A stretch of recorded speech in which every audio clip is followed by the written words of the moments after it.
Évangile de Jésus-Christ selon saint Luc. Quand fut accompli le temps prescrit par la loi de Moïse pour la purification, les parents de Jésus l'amenèrent à Jérusalem pour le présenter au Seigneur selon ce qui est écrit dans la loi. Tout premier-né de sexe masculin sera consacré au Seigneur. Il venait aussi offrir le sacrifice prescrit par la loi du Seigneur, un couple de tourterelles ou 2 petites colombes. Or, il y avait à Jérusalem un homme appelé Siméon. C'était un homme juste et religieux qui attendait la consolation d'Israël et l'Esprit Saint était sur lui. Il avait reçu de l'Esprit Saint l'annonce qu'il ne verrait pas la mort avant d'avoir vu le Christ, le Messie du Seigneur. Sous l'action de l'Esprit, Siméon vint au temple. Au moment où les parents présentaient l'enfant Jésus pour se conformer au rite de la loi qui le concernait, Siméon reçut l'enfant dans ses bras et il bénit Dieu en disant « Maintenant, ô Maître souverain, tu peux laisser ton serviteur s'en aller en paix selon ta parole, car mes yeux ont vu le salut que tu préparais à la face des peuples, lumière qui se révèle aux nations et donne gloire à ton peuple Israël. » Le père et la mère de l'enfant s'étonnaient de ce qui était dit de lui. Siméon les bénit, puis il dit à Marie, sa mère, « Voici que cet enfant provoquera la chute et le relèvement de beaucoup en Israël. Il sera un signe de contradiction, et toi, ton âme sera traversée d'un glaive.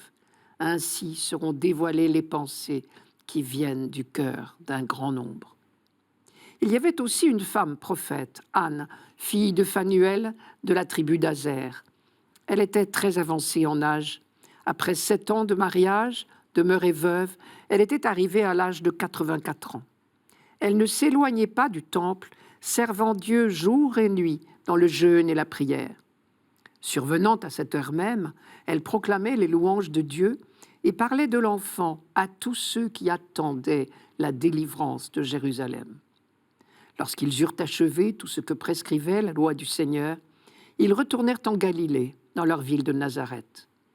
L'enfant, lui, grandissait et se fortifiait, rempli de sagesse, et la grâce de Dieu était sur lui. Voilà un récit minutieusement composé. Vous avez remarqué comme moi la double insistance de Luc. Sur la loi, d'abord, sur l'esprit, ensuite. Dans les premiers versets, il cite 3 fois la loi. On peut dire que la vie de cet enfant débute sous le signe de la loi. Entendons-nous bien, quand Luc cite la loi d'Israël, il ne pense pas d'abord à une série de commandements. On peut ici remplacer le mot « loi » par « foi d'Israël ». La vie de Joseph et de Marie, et désormais de l'enfant, est tout entière imprégnée de la foi et de l'attente de leur peuple. Et quand ils se présentent au temple de Jérusalem pour satisfaire aux coutumes juives, c'est de leur part une démarche de ferveur. Premier message de Luc, donc, dans ce texte de la présentation de Jésus au temple de Jérusalem, c'est dans le cadre de la loi d'Israël que le salut de toute l'humanité a vu le jour. C'est dans le cadre de la loi d'Israël que le Verbe de Dieu s'est incarné. En un mot, que le dessein bienveillant de Dieu pour l'humanité s'est accompli. Puis Siméon entre en scène, poussé par l'Esprit, qui est lui aussi nommé 3 fois. Et c'est l'Esprit qui inspire à Siméon les paroles qui révèlent le mystère de ce petit garçon. Je reprends les phrases de Siméon une à une. « Mes yeux ont vu le salut que tu préparais à la face des peuples. » Tout l'Ancien Testament est l'histoire de cette longue, patiente préparation par Dieu du salut de l'humanité. Et il s'agit bien du salut de l'humanité, et pas seulement du peuple d'Israël. Et c'est très exactement ce que Siméon précise. Lumière qui se révèle aux nations et donne gloire à ton peuple Israël. La gloire d'Israël, justement, c'est d'avoir été élu non pas pour lui seul, mais pour l'humanité tout entière. Au fur et à mesure que l'histoire avançait, l'Ancien Testament découvrait de plus en plus que le projet de salut de Dieu concerne toute l'humanité. Et tout ceci se passe dans le temple de Jérusalem. Nous assistons déjà à l'entrée glorieuse de Jésus, Seigneur et Sauveur, dans le temple de Jérusalem, comme l'avait annoncé le prophète Malachie. Je vous rappelle ces termes.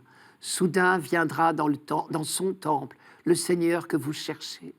L'ange de l'alliance que vous désirez, le voici qui vient, dit le Seigneur de l'univers. Luc reconnaît bien en Jésus l'ange de l'alliance qui vient dans son temple.